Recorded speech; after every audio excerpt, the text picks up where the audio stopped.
এই কাফেলার জনশক্তিকে মনে রাখতে হবে যে সবসময় ইসলামী আন্দোলনের জন্য চ্যালেঞ্জ ছিল, আছে এবং থাকবে।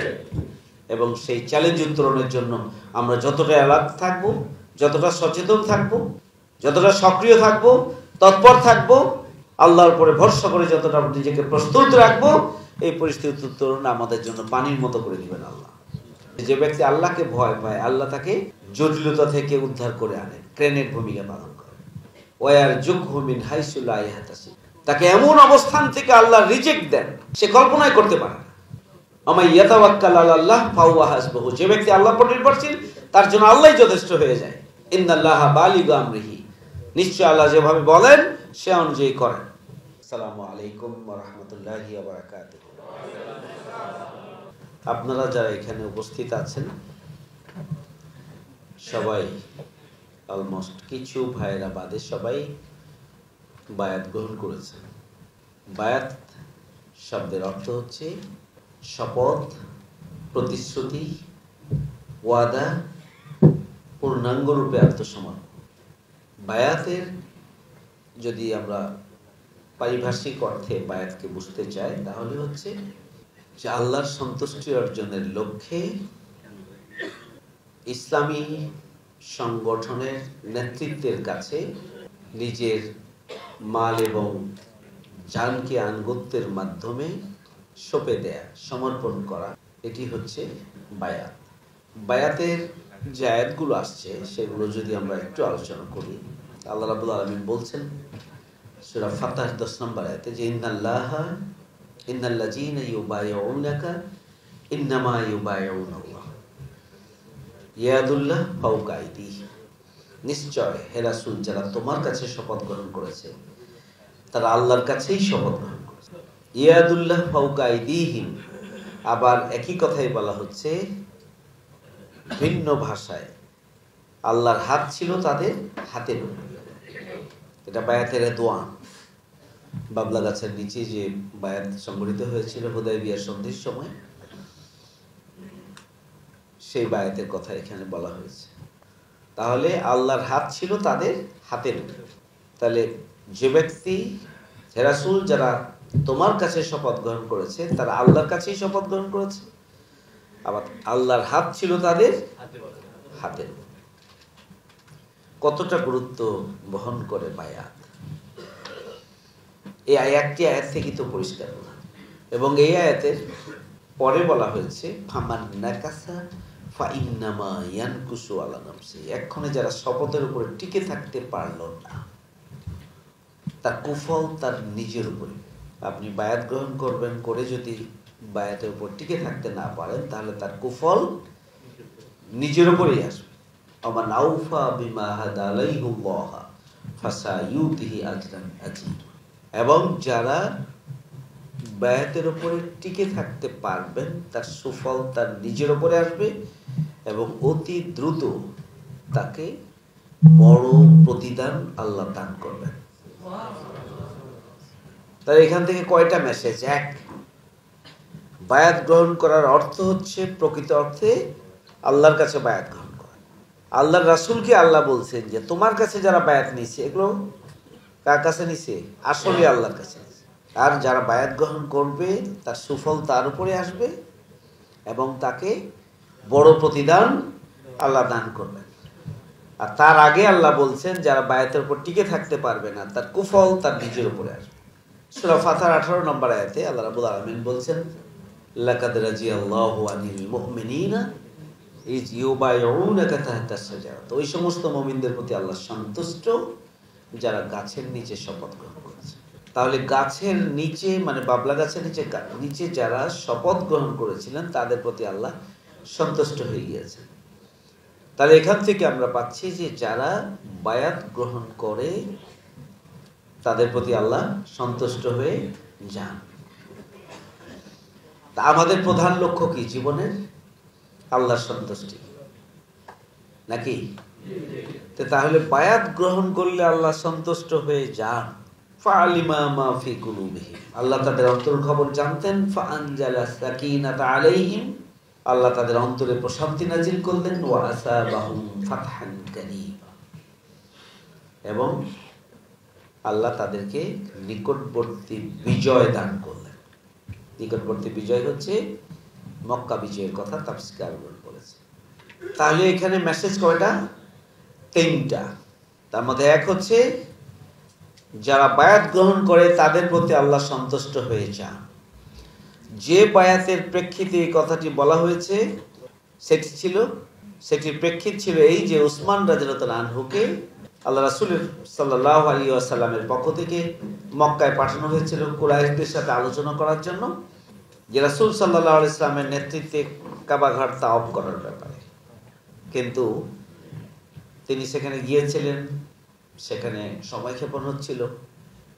খবর এসেছিল যে উসমান রাদিয়াল্লাহু আনহুকে হত্যা করা হয়েছে, আটকিয়ে রাখা হয়েছে। এই খবর আসার পরে আসহাবে রাসূলগণ আল্লাহ রাসূলের হাতে হাত রেখে বায়াত গ্রহণ করেছিলেন, শপথ গ্রহণ করেছিলেন যদি উসমান রাদিয়াল্লাহু আনহুকে হত্যা করা হয় তার বদলা আমরা নিব। তাহলে এই বায়াতটি ছিল পরিস্থিতি মোকাবেলা করার বায়াত। যদি উসমান রাদিয়াল্লাহু আনহুকে হত্যা করা হয় তার বদলা আমরা নেব। অনেক পরে আব্দুল্লাহ ইবনে ওমর রাদিয়াল্লাহু আনহুকে জিজ্ঞেস করা হয়েছিল যে সেই দিন আপনারা কি বিষয়ের উপরে শপথ গ্রহণ করেছিলেন? তিনি বলেছিলেন যে আমরা ধৈর্যের উপরে শপথ গ্রহণ করেছিলাম, যে পরিস্থিতি যতই কঠিন হোক আমরা ময়দান ত্যাগ করব। মদিনায় থেকে মক্কায় গিয়ে কুরাইশদের হাত থেকে উসমান রাদিয়াল্লাহু আনহুকে উদ্ধার করা অথবা উসমান রাদিয়াল্লাহু আনহুর হত্যার বদলা নেওয়াটা এত সহজ বিষয় ছিল না। কিন্তু আল্লাহ রাসূল সাল্লাল্লাহু আলাইহি ওয়াসাল্লামের কাছে আসহাবে রাসূলগণ বায়াত গ্রহণ করেছিলেন। এই কথাটি তাদের ঈমানি দৃঢ়তা, তাদের সাহসিকতা, তাদের ক্ষিপ্রতা, তাদের প্রতিশোধ নেয়ার ঈমানি দৃঢ়তা এবং তাদের মানসিকতা আল্লাহ পছন্দ হয়েছিল। এই জন্য আল্লাহ বলছেন ফাআলিমা মা ফি কুলুবিহিম, আল্লাহ তাদের অন্তরের খবর জানেন। এরপরে আল্লাহ বলছেন ফাআনজালাস সাকিনাতা আলাইহিম, আল্লাহ তাদের অন্তরে প্রশান্তি নাজিল করলেন। ওয়া আসাবাহুম ফাতহান কারীবা, এবং তাকে নিকটবর্তী বিজয় দান করলেন। তাহলে নিকটবর্তী বিজয় মক্কা বিজয়। তাহলে এই বায়াতের মাধ্যমে আল্লাহ তার বান্দাদেরকে পরীক্ষা করেছিলেন এবং সেই পরীক্ষায় তারা উত্তীর্ণ হওয়ার জন্য সর্বশক্তির নিয়োগের সিদ্ধান্ত নিয়েছিলেন এবং আল্লাহ রাব্বুল আলামিন তাদেরকে পরবর্তীতে তারা পরীক্ষা উত্তীর্ণ হয়েছিলেন এবং আল্লাহ রাব্বুল আলামিন কিছুদিনের মধ্যেই মক্কা বিজয় দিয়েছিলেন। যে আপনি যদি সিদ্ধান্ত নেন আল্লাহর উপরে ভরসা করে সাহসিকতার সাথে, আপনি যদি সিদ্ধান্ত গ্রহণ করেন তাহলে সেই সিদ্ধান্ত বাস্তবায়নকে সহজ করে দেওয়ার দায়িত্ব কার? আল্লাহর। এখানে তাই করেছেন। উসমান রাদিয়াল্লাহু আনহু পরবর্তীতে ফিরে এসেছিলেন, তাহলে প্রতিশোধ গ্রহণের প্রয়োজন হয়নি, যুদ্ধে যাওয়ার প্রয়োজন হয়নি, ঝুঁকি মোকাবেলা করতে হয়নি। কিন্তু আল্লাহ তাদের মনের খবর জানতেন, আল্লাহ তাদের ঈমানি চেতনা এবং দৃঢ়তার পরীক্ষা করেছিলেন। সেই পরীক্ষায় তার প্রিয় বান্দারা উত্তীর্ণ হয়েছিলেন এবং উসমান রাদিয়াল্লাহু আনহু কিছু সময় পরে ফিরে এসেছেন। আবার কতটা সৌভাগ্য যে এই ধরনের ঝুঁকিপূর্ণ সিদ্ধান্ত গ্রহণের সাথে স্বতঃস্ফূর্তভাবে একমত হওয়ার কারণে যুদ্ধের বা প্রতিশোধ গ্রহণের প্রয়োজন হয়নি। সুতরাং আপনার দায়িত্ব কি? আপনার আমার দায়িত্ব হচ্ছে যে প্রস্তুতি নেওয়া। আপনার আমার দায়িত্ব হচ্ছে নিজেকে প্রস্তুত রাখা। আপনার আমার দায়িত্ব হচ্ছে আল্লাহর সন্তুষ্টির জন্য যে কোনো চ্যালেঞ্জ মোকাবেলা করার জন্য নিজেকে প্রস্তুত রাখা। আর এই চ্যালেঞ্জ উত্তরণের দায়িত্ব কার? আল্লাহ। সবটা আপনি আমি পারবো না। লড়াই সংগ্রামের মধ্য দিয়েই, পরীক্ষার মধ্য দিয়েই, ঝুঁকিপূর্ণ পরিস্থিতি উত্তরণের মধ্য দিয়েই ইসলামী আন্দোলনের কর্মীদেরকে পরীক্ষা করা হবে। ওয়ালা নাবলুওয়ান্নাকুম বিশাইয়্যিম মিনাল খাউফি ওয়াল জু'i ওয়া নাকসিম মিনাল আমওয়ালি ওয়াল আনফুসি ওয়াস সামারাত ওয়া বাশশিরিশ সাবিরিন। আপনাকে বহু ধরনের পরীক্ষা করা হবে। ধৈর্যশীলদের জন্য সুসংবাদের কথা আল্লাহ এখানে বলেছেন। তাহলে আপনি যখন নিজেকে পরীক্ষার জন্য আল্লাহর সন্তুষ্টির লক্ষ্যে উৎসর্গ করার সিদ্ধান্ত নেবেন, তখন বুঝবেন যে বিজয়ের জন্য আপনি কি পরীক্ষায় মধ্যে পড়েছেন এবং আপনি ফলপ্রসূ হবেন। আল্লাহ আপনাকে সহযোগিতা করবেন। প্রিয় ভাইরা আমার, আল্লাহ রাব্বুল আলামিন সূরা তওবার 111 নম্বর আয়াতে যেটি বলেছেন যে ইন্নাল্লাহা আশতারা মিনাল মুমিনিনা আনফুসাহুম ওয়া আমওয়ালাহুম বিআন্না লাহুমুল জান্নাহ ইউকাতিলুনা ফি সাবিলিল্লাহ ওয়া ইয়াকতুলুনা ওয়া ইউকতালুন। এই আয়াতের অর্থ আপনারা সবাই জানেন যে আল্লাহ মাল এবং জানকে বেহেশতের বিনিময়ে কিনে দিয়েছেন। আল্লাহর পথে সংগ্রাম করবে, এটা হয় মরবে না হয় মারবে। মাল এবং জান কার? আল্লাহ। এই যে বান্দার সাথে আল্লাহর চুক্তি, এই চুক্তিটাকেই আল্লাহ বলছেন ওয়াদান আলাইহি হাক্কান ফিত তাওরাত ওয়াল ইনজিল ওয়াল কোরআন ওমান আওফা বিআহদিহি মিনাল্লাহি ফাস্তাবসিরু বিবাইকুমুল্লাযীনা বায়াতুম বিহি ওয়া যালিকা হুয়াল ফাওজুল আযীম। আল্লাহ রাব্বুল আলামিন বলছেন এটা আল্লাহর পক্ষ থেকে পাকা ওয়াদা। তাহলে আল্লাহর পক্ষ থেকে ওয়াদা, তারপরে বলছেন পাকা ওয়াদা, তারপরে বলছেন তাওরাত ইনজিল কোরআনে বর্ণিত ওয়াদা, তারপরে বলছেন আল্লাহর চেয়ে বড় ওয়াদা পালনকারী আর কে হতে পারে। একটা বিষয়কে কতবার বলেছে? আল্লাহর ওয়াদা, পাকা ওয়াদা, তাওরাত ইনজিল কোরআনে বর্ণিত ওয়াদা, অর্থাৎ শুধু কোরআনে নয়, এর আগেও তাওরাত এবং ইনজিলে একই ওয়াদা আল্লাহ করেছিলেন, সেটি বলেছেন। এরপরে বলেছেন যে তার চাইতে বড় ওয়াদা পালনকারী আর কে হতে পারে, মানে আল্লাহর চাইতে বড় ওয়াদা পালনকারী আর কে হতে পারে। এই কাফেলার জনশক্তিকে মনে রাখতে হবে যে সবসময় ইসলামী আন্দোলনের জন্য চ্যালেঞ্জ ছিল, আছে এবং থাকবে। এবং সেই চ্যালেঞ্জ উত্তরণের জন্য আমরা যতটা অ্যালার্ট থাকবো, যতটা সচেতন থাকবো, যতটা সক্রিয় থাকবো, তৎপর থাকবো, আল্লাহর উপরে ভরসা করে যতটা নিজেকে প্রস্তুত রাখবো, এই পরিস্থিতি উত্তরণ আমাদের জন্য পানির মতো করে দিবেন আল্লাহ, ইনশাআল্লাহ। আমি যেটি বলছিলাম যে যে ব্যক্তি আল্লাহকে ভয় পায়, আল্লাহ তাকে জটিলতা থেকে উদ্ধার করে আনেন, ক্রেনের ভূমিকা পালন করে। ওয়ার যুগহু মিন হাইসু লা ইয়াহতাসিব, তাকে এমন অবস্থান থেকে আল্লাহ রিজেক্ট দেন। রিজেক্টের ব্যাখ্যায় বলা হচ্ছে সম্মান, সম্পদ, অর্থ, হেলথ, হায়াত, খাবার দাবার হলো সবচেয়ে ছোট রিজিক। এই সবটাকে দান করবেন আল্লাহ দান করবেন। আল্লাহ বলছেন যে এমন অবস্থান থেকে তার রিজিকের ব্যবস্থা করা হয়, সম্মান, সম্পদ, হেলথ, হায়াত তাকে দান করা হয়, সে কল্পনাই করতে পারে না।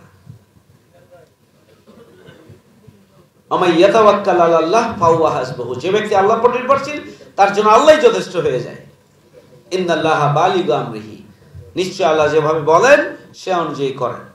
কাদ জাআলাল্লাহু লিকুল্লি শাইইন কাদর, আল্লাহ প্রত্যেকের জন্য তার ভাগ্য নির্ধারিত করে রেখেছেন। প্রিয় ভাইরা আমার, সুতরাং আমার রিজেক্ট, আমার বিপদ মুসিবত, এই সব কিছু থেকে উদ্ধার পাওয়ার জন্য তাকওয়া হচ্ছে সবচেয়ে বড় কি গুরুত্বপূর্ণ হাতিয়ার। সুতরাং আপনি যদি আল্লাহর ভয়কে ধারণ করে যদি সবকিছুর উপরে আল্লাহর ভয়কে অগ্রাধিকার দিতে পারেন, তাহলে সব জটিলতা থেকে এবং সব ধরনের ঝামেলা থেকে, মুসিবত থেকে আল্লাহ আপনাকে হেফাজত করবেন এবং